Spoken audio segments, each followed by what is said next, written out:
بسم اللہ الرحمن الرحیم رب اشرح لی صدری ویسر لی امری واحلل عقدۃ من لسانی یفقہوا قولی۔ فکر فردہ چینل کے ناظرین کو ڈاکٹر مرتضیٰ مغل کا السلام علیکم۔ قرآن کی باتیں پروگرام لے کر میں حاضر ہوں آپ کی خدمت میں۔ آج کا ناظرین موضوع ہے اللہ کا مطلوب انسان عبد الرحمن۔ یہ اس کی قسط نمبر 2 ہے۔ قسط نمبر 1 پہلے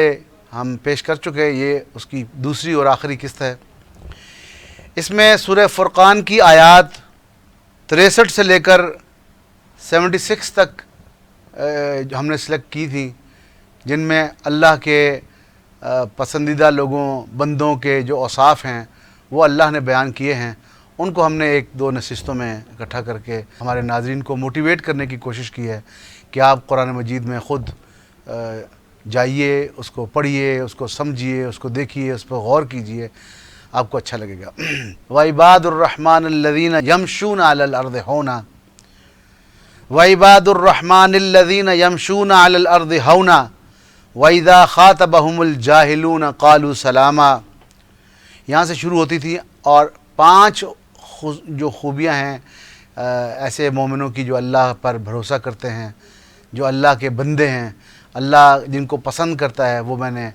کل بیان کی تھی کل کے پروگرام میں۔ اس میں پہلا تھا پروقار چال، دوسرا تھا عنوان بد تہذیبوں سے کنارہ کشی کرنے والے ہوتے ہیں وہ لوگ، تیسرا تھا تہجد گزاری میں راتیں بسر کرتے ہیں وہ لوگ، اور وہ عذاب سے خوف زدہ رہتے ہیں، اور 5واں اس کا تھا کہ اسراف اور بخل کے درمیان جب وہ خرچ کرتے ہیں تو اعتدال سے خرچ کرتے ہیں۔ آج کی جو آیات ناظرین ہیں وہ یوں شروع ہوتی ہیں کہ والذین لا يدعون مع اللہ الہا آخر ولا يقتلون النفس التي حرم اللہ الا بالحق ولا يزنون ومن يفعل ذلك يلقى اثاما۔ یہاں سے شروع ہوتی ہیں ٹل آخر آیت تک، جو آج کے ہمارا 76 تک کی آیات ہیں وہ ہم بیان کریں گے۔ تو آج ہم یوں شروع کرتے ہیں کہ رحمان کی سچی معرفت ہو تو اس کے بندوں میں کون کون سی خصوصیات، صفات، عادات پیدا ہوتی ہیں، وہ اللہ تبارک و تعالیٰ ان 11 خصوصیات بیان کر کے ان میں بتا رہے ہیں۔ 5 تو میں نے آپ کو ناظرین بتائیں۔ جو پہلی 4-5 تھیں ان میں سب سے بڑی تھی جو کہ انسان کے اندر غرور اور تکبر کا مادہ پیدا ہوتا ہے۔ دولت مل جائے، اسے اقتدار مل جائے، علم و فن میں ماہر ہو جائے، شہرت پالے، حسن و طاقت اس کے پاس آ جائے، یا اس طرح کی دوسری چیزیں، تو آدمی میں گھمنڈ، غرور، تکبر پیدا ہوتا ہے۔ وہ دوسروں کو گھٹیا سمجھتا ہے، اپنے آپ کو سپیریورٹی کمپلیکس کا شکار ہو کر اپنے آپ کو بہت زیادہ مغرور سمجھتا ہے۔ یہ تمام جو اس کے اندر کے کیفیات ہیں وہ اس کی چال میں نمایاں ہو جاتی ہیں ناظرین، جس سے ظاہر ہوتا ہے کہ بندے کو خدا کی بندگی کا شعور نہیں تھا یا اب نہیں رہا، وہ خدا کی عظمت کا خواہاں نہیں رہتا۔ قرآن جیسے کہتا ہے ما لکم لا ترجون للہ وقارا، تم کو کیا ہو گیا ہے۔ ساری اللہ پاک اپنی پہلے نعمتیں بتاتے ہیں سورہ نوح میں، اور وہ آیت یہاں آ کے ختم ہوتی ہے کہ ما لکم لا ترجون للہ وقارا، تم کو کیا ہو گیا ہے، تم اللہ کے وقار کے خواہاں نہیں ہو۔ اور سورہ واقعہ میں قرآن فرماتا ہے نحن خلقناکم فلولا تصدقون، ہم نے، اللہ کہتا ہے ہم نے تمہیں پیدا کیا ہے، پہلی تخلیق کی ہے، دوسری تخلیق کی ہے، تم ہماری ہی تصدیق نہیں کرتے۔ پھر قرآن مجید کہیں پیار سے یہ بھی کہتا ہے کہ یا ایتھا النفس المطمئنہ، او نفس مطمئنہ ارجعی الی ربک۔ اگر یہ اوصاف حمیدہ جو اللہ 11 اس صورت میں پیدا سورہ فرقان میں ہمیں بتا رہا ہے، اگر وہ ہمارے اندر پیدا ہوتے ہیں، ہم عملی طور پر اسوہ رسول پر عمل کرنے کا نمونہ بنتے ہیں، تو پھر اللہ یوں بھی کہتا ہے کہ خاتمہ یوں ہوگا کہ یا ایتھا النفس المطمئنہ ارجعی الی ربک راضیۃ مرضیہ فادخلی فی عبادی وادخلی جنتی، کہ اے نفس مطمئنہ ارجعی الی ربک، اپنے رب کی طرف آ جا، فادخلی فی عبادی، اس کے بندوں میں داخل ہو جا، وادخلی جنتی، اللہ کی جنت میں داخل ہو جا۔ تو یہ کیفیات پیدا ہوتی ہیں۔ چھٹی جو خوبی ہے،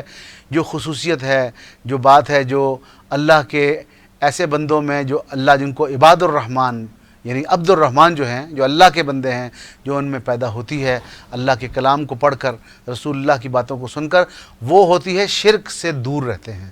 وہ توحید میں اخلاص ان کے آ جاتا ہے، وہ یکسو ہوتے ہیں، اللہ کی طرف یکسو ہو کے وہ اپنے اعمال کو کرتے ہیں، جیسے ابراہیم علیہ السلام کے بارے میں اللہ نے کہا کہ وہ یکسو تھے، پروردگار کے معاملے میں بالکل یکسو تھے، موحد تھے، اللہ کی ذات پر ان کو مکمل بھروسہ تھا۔ تو ساتویں خوبی جو ناظرین بیان کی گئی وہ یہ ہے کہ وَلَا يَقْتُلُونَ النَّفْسَ الَّتِي حَرَّمَ اللَّهُ إِلَّا بِالْحَقِّ، کہ وہ جو جان اللہ نے محترم ٹھہرائی ہے اس کو قتل نہیں کیا کرتے، اس کو قتل نہیں کرتے۔ یہ دوسری ان کی خوبی بتائی، یعنی کہ ناحق قتل نہیں کرتے۔ اور آٹھویں جو ان میں خوبی بتائی وہ کہا بدکاری سے دور رہتے ہیں، ولا یزنون، بدکاری سے دور رہتے ہیں۔ تو یہ تین چیزیں خوبیاں اللہ نے ایک اس میں بریکٹ کر دی ہیں کہ یہ تین خوبیاں ہیں کہ لا یدعون مع اللہ الہا آخر، اللہ کے ساتھ کسی کو شریک نہیں کرتے، ولا یقتلون النفس التی حرم اللہ الا بالحق، اور ناحق قتل نہیں کرتے، اور اس کے بعد کہا ولا یزنون، اور بدکاری نہیں کرتے۔ یہ تین بڑی برائیاں، یعنی کہ شرک، قتل ناحق اور زنا یا بدکاری، یہ تینوں بہت بڑے اللہ کی جناب میں بہت بڑی تقصیریں ہیں، بہت بڑے گناہ ہیں، یہ کبائر ہیں، بہت بڑے گناہ ہیں۔ تو ان کو اللہ نے ایک جگہ اکٹھا کیا اور فرمایا وَمَن يَفْعَلْ ذَلِكَ يَلْقَى أَثَامًا، جو یہ گناہ کرے گا وہ ان کی برائی کا جو ثمر ہے وہ لے لے گا۔ کہا یضاعف لہ العذاب یوم القیامہ، قیامت کے دن اس کے، یعنی کہ دنیا میں بھی کوئی سزا شاید ہوگی تو کہا گیا کہ قیامت کے دن اس کو عذاب کو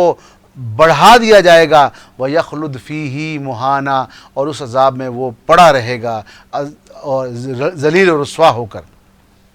اس کے بعد ایک اللہ میاں نے ہمیں بتایا، ایک امید دلائی کہ اگر ایسے گناہ بھی ہو جائیں تو اللہ نے ایک در رکھا ہے، اللہ معاف کرنے والا ہے، اللہ غفور الرحیم ہے، اللہ رؤوف الرحیم ہے۔ اللہ نے کہا ایک در ہے، وہ کیا؟ الا من تاب، سوائے اس کے کہ جس نے توبہ کر لی، وآمن، اور ایمان لے آیا، وعمل عملا صالحا، اور اعمال ٹھیک کرنا شروع کر دیے، ٹھیک درست اعمال، اچھے اعمال، صالح اعمال کرنا شروع کر دیے۔ فَأُولَٰئِكَ يُبَدِّلُ اللَّهُ سَيِّئَاتِهِمْ حَسَنَات، تو یہ وہ لوگ ہیں، ایسے وہ لوگ ہوتے ہیں جن کی برائیوں کو اللہ اچھائیوں میں تبدیل کر دے گا، یعنی کہ برائیوں کی گٹھڑی نکال دے گا، ان کو اچھائیوں کی گٹھڑی ان کے اوپر حاوی کر دے گا۔ تو کہا کہ وَكَانَ اللَّهُ غَفُورًا رَحِيمًا، اللہ بہت غفور الرحیم ہے، اللہ معاف کرنے والا ہے۔ تو توبہ کا طریقہ بھی سکھا دیا کہ اگر انسان سے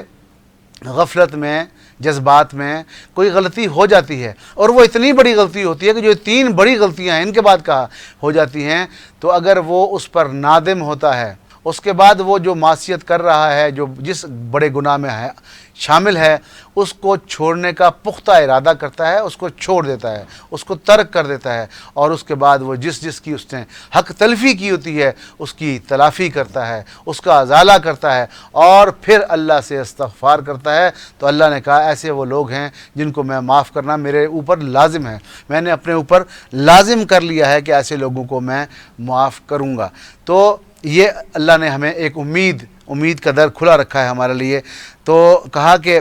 وَمَن تَابَ وَآمَنَ وَعَمِلَ عَمَلًا صَالِحًا فَأُولَٰئِكَ يَتُوبُ إِلَى اللَّهِ مَتَابًا، تو جو توبہ کرے، عمل صالح کرے، یہ ان کی توبہ ہے جو اللہ قبول کرنے والا ہے، جو اللہ قبول کرتا ہے۔ تو یہ جو 9 چیزیں ہم نے، 8 چیزیں ہم نے بیان کی۔ 9ویں چیز ناظرین یہ ہے کہ وہ وَالَّذِينَ لَا يَشْهَدُونَ الزُّورَ وَإِذَا مَرُّوا بِاللَّغْوِ مَرُّوا كِرَامًا، تو 9ویں بات یہ بتائی کہ باطل میں عدم شرکت کرتے ہیں، غلط کاموں میں جھوٹی گواہی نہیں دیتے، ان میں شرکت نہیں کرتے، برائی میں شامل نہیں ہوتے، اور بےہودگی، لغو کیا ہے؟ لغو یہ ہے کہ ہر وہ بات جو انسانی فطرت اس سے ہبا کرتی ہے، اس سے دور رہنے کی کوشش کرتی ہے، فطرت کو پتہ ہے یہ غلط ہے، تو کہا کہ اس لغو باتوں سے، بےہودگی سے دور رہ کر پروقار طریقے سے ان پر سے گزر جاتے ہیں۔ 9ویں خوبی اللہ پاک نے یہ بتائی۔ 10ویں جو بتائی ہے وہ ہے کہ قرآن پاک بھی اگر ان کے سامنے پڑھا جائے تو کہا والذین اذا ذکروا بآیات ربہم، جب ان پر ان کے رب کی آیات بھی پڑھی جائیں، لم یخروا علیہا صما وعمیانا، تو وہ ان پر اندھے بہروں کی طرح نہیں گر پڑتے، وہ غور کرتے ہیں، وہ سوچتے ہیں، وہ سمجھتے ہیں، وہ کائنات کی تخلیق میں غور کرتے ہیں، اس کے بعد غور و فکر کر کے پھر اس نتیجے پہ پہنچتے ہیں، اندھوں کی طرح بہروں کی طرح اس پر نہیں گرتے۔ تو کہا وہ اللہ کی آیات سے نصیحت حاصل کرتے، وہ فائدہ اٹھاتے، وہ اس میں فائدہ اٹھاتے ہیں، یعنی کہ باطل میں شریک نہیں ہوتے، جبکہ بیہودہ چیز ان کے سامنے آتی ہے تو وہ وقار کے ساتھ اس پر سے گزر جاتے ہیں اور وہ ان لغو باتوں کا حصہ نہیں بنتے۔ تو 11ویں چیز ناظرین، 11ویں خوبی، 11ویں صفت جو اللہ نے بیان کی، وہ کہا کہ والذین یقولون ربنا ھب لنا من ازواجنا وذریاتنا قرۃ اعین، اور وہ کہتے ہیں کہ اے رب ہماری بیویاں اور ہمارے اولاد کو ہماری آنکھوں کی ٹھنڈک بنانا، یعنی کہ وہ 2 دعائیں مانگتے ہیں پروردگار سے۔ ایک دعا یہ ہوتی ہے کہ پروردگار جس کنبے کے ہم سربراہ ہیں یہ کنبہ پرہیزگاروں کا کنبہ ہو، یہ خدا سے ڈرنے والوں کا کنبہ ہو، اور وہ کہتے ہیں کہ یہ ازواج و اولاد ان کی آنکھوں کی ٹھنڈک ہو، اور ان کی آنکھوں کی ٹھنڈک یہ اولاد اور یہ ان کی بیویاں کیسے بنیں گی، یہ خوشی اور مسرت دینے کا سامان ان کے لیے کیسے کریں گی، یہ تب ہی ہو سکتا ہے جب ان کی ازواج اور اولاد اللہ کے مطیع فرمان ہو، اللہ کی فرما بردار ہو، اس کی مخالف یا اس کے سامنے کھڑی ہو جانے والی نہ ہو۔ تو یعنی کہ وہ کہہ رہے ہیں کہ ہمیں اس دستے کا ہراول دستہ، ان لوگوں کا ہراول دستہ بنانا جو تیرے مطیع ہوں، جو تیرے ماننے والے ہوں، جو تیرے پرہیزگار ہوں، یعنی کہ ہمیں پرہیزگاروں کا ہراول دستہ بنانا، ہمیں ان کا امام بنانا۔ تو یہ 2 دعائیں وہ مانگتے ہیں، ایک تو امام بنانا، ہراول دستہ بنانا پرہیزگاروں کا، اور ایک آنکھوں کی ٹھنڈک بنانا ہماری اولاد کو اور ہماری بیگمات کو، بیویوں کو۔ تو یہ ایسے ہی ہو سکتا ہے کہ وہ اللہ کی فرمان بردار ہوں اور وہ پرہیزگار ہوں۔ اور سورہ رعد کی آیت نمبر 23 میں اللہ خود فرماتے ہیں جنات عدن یدخلونہا ومن صلح من آبائہم وازواجہم وذریاتہم، تو جنت میں داخل کیے جائیں گے، ٹھیک ہے جی، وہ لوگ جو صالح ہوں گے، اور ان کے آباء میں بھی جو صالح ہوں گے وہ بھی ان کے ساتھ ہوں گے، ان کی بیگمات میں جو صالح بیگمات ہوں گی وہ بھی ان کے ساتھ ہوں گی، وذریاتہم، اور ان کے بچوں میں، ان کے اولاد میں جو نیک لوگ ہوں گے وہ بھی ان کے ساتھ وہاں داخل کر دیے جائیں گے۔ اور کہا جاتا ہے آگے کہ والملائکۃ یدخلون علیہا، وہاں فرشتے بھی آئیں گے من کل باب، ہر دروازے سے، اور وہ ان پر کہیں گے سلام علیکم بما صبرتم فنعم عقبی الدار، تم نے جو صبر کیا ہے اے اللہ کے ماننے والوں، اللہ پر یقین رکھنے والوں، اللہ کی باتوں کو، رسول اللہ صلی اللہ علیہ وسلم کی سنتوں پر عمل کرنے والوں، تو یہ تم پر سلامتی ہو، کیوں کہ تم نے صبر کیا ہے، تم نے دنیا کی زندگی میں صبر کیا ہے، تو جہاں داخل کر دیے گئے ہو وہ بڑی اچھی جگہ ہے، بڑی پیاری جگہ ہے، اس میں آؤ اور داخل ہو جاؤ۔ اور وہاں کہا جائے گا کہ اولئک یجزون الغرفۃ بما صبروا ویلقون فیہا تحیۃ وسلاما، ان آیات میں جو میں پیش کر رہا ہوں سورہ فرقان کے، ان میں بھی یہی کہا گیا ہے کہ یہی ہیں وہ جن کی ثابت قدمی کے صلے میں جنت کے بالا خانے ان کو ملیں گے، وہاں آداب و تسلیمات کے ساتھ ان کا استقبال کیا جائے گا اور وہ ان میں ہمیشہ رہیں گے، اور اللہ کہتا ہے کہ بسنے اور ٹھہرنے کی کیا ہی اچھی جگہ ان کو دی جائے گی۔ اور قرآن ایک اور جگہ پہ فرماتا ہے وَلَكُمْ فِيهَا مَا تَشْتَهِي أَنفُسُكُمْ وَلَكُمْ فِيهَا مَا تَدَّعُونَ، کہ جو وہ چاہیں گے، جو ان کے نفس چاہیں گے وہ ان کو دے دیا جائے گا، جو وہاں مانگیں گے وہاں ان کو دے دیا جائے گا۔ ایک اور جگہ سورہ یاسین میں قرآن یہ بھی فرماتا ہے کہ سلام قولا من رب الرحیم، ان کو ان کا رب سلام کہے گا، ان کے رب رحیم کی طرف سے سلام پیش کیا جائے گا۔ تو دوسری نشست کی جو 6 سے لے کر 11 تک تھے، میں دوبارہ ریپیٹ کرتا ہوں کہ شرک سے دوری اور توحید میں اخلاص۔ 7ویں نمبر کی خوبی جو اللہ نے بیان کی اپنے بندوں کی، جن کو اللہ پسند فرماتا ہے، جو قرآن کا اور اللہ کا مطلوب انسان ہے، اس کی 7ویں خوبی ہے کہ وہ کسی جان کو ناحق قتل نہیں کرتے۔ 8ویں خوبی ناظرین ہے کہ وہ بدکاری یا زناکاری اس سے دور رہتے ہیں۔ 9ویں خوبی یہ ہے کہ باطل میں عدم شرکت، جھوٹی گواہی نہیں دیتے۔ جب وہ لغو یا بیہودہ باتوں پر گزر ان کا ہو تو وہ بڑے وقار سے وہاں سے گزرتے ہیں۔ 10ویں خوبی کا بتایا کہ قرآن کی آیات پر اندھے اور بہروں کی طرح نہیں گرتے، غور و فکر کرتے ہیں، غور و فکر کرتے ہیں اور پھر اس پر عمل کرتے ہیں۔ اور 11ویں اور آخری خوبی بتائی کہ وہ 2 چیزوں کی دعائیں مانگتے ہیں۔ ایک ہے کہ وہ جس کنبے کے سربراہ ہیں وہ پرہیزگاروں کا اللہ کنبہ ہو، اور جس کے وہ امام ہیں وہ پرہیزگاروں کا، اور وہ خود چاہتے ہیں کہ ان کو پرہیزگاروں کا امام بنا دیا جائے، پرہیزگاروں کا ہراول دستہ بنا دیا جائے۔ تو یہ آج کے پروگرام میں 11 خوبیاں جو تھیں اللہ کا مطلوب انسان یا قرآن کا مطلوب انسان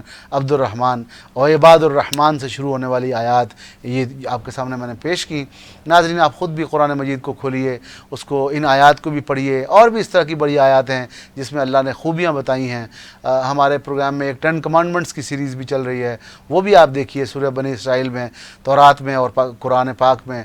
10 کمانڈمنٹس جو ہیں وہ بیان کی جا رہی ہیں۔ ہمارا کام صرف آپ کو موٹیویٹ کرنا ہے، آپ کو قرآن کی طرف لے جانا ہے۔ القرآن حجت لک او علیک، رسول اللہ صلی اللہ علیہ وسلم نے فرمایا کہ قرآن قیامت کے دن یا تمہارے حق میں حجت ہوگا یا تمہارے خلاف حجت ہوگا۔ تو ہم یہ کوشش کرتے ہیں کہ آپ اور ہم اس کو، قرآن کو کھولیں، اس کو پڑھیں، اس کو سمجھیں، اس پر عمل کریں اور اس کو دوسروں کے لیے اس کا ابلاغ کریں، اور یہی کام ہے جو کرنے کا ہے اور جو ہم کرنے کی کوشش کر رہے ہیں۔ یہ باتیں، اگر قرآن کی باتیں، اگر مجھ ناچیز کے منہ سے اگر آپ کو کوئی بات اچھی لگی ہو، آپ کا دل کرے قرآن پاک کھولنے پہ، آپ کو اللہ کی طرف رغبت بڑھے، آپ موٹیویٹ ہوں، تو میری ہدایت کے لیے دعا کیجئے اور میرے مرحوم والدین کی مغفرت کے لیے دعا کیجئے۔ میں آپ کو بہت مشکور رہوں گا۔ ملتے ہیں اگلی نشست میں فکر فردا کی، قرآن کی باتیں میں انشاءاللہ تعالی بہت جلد۔ السلام علیکم ورحمۃ اللہ۔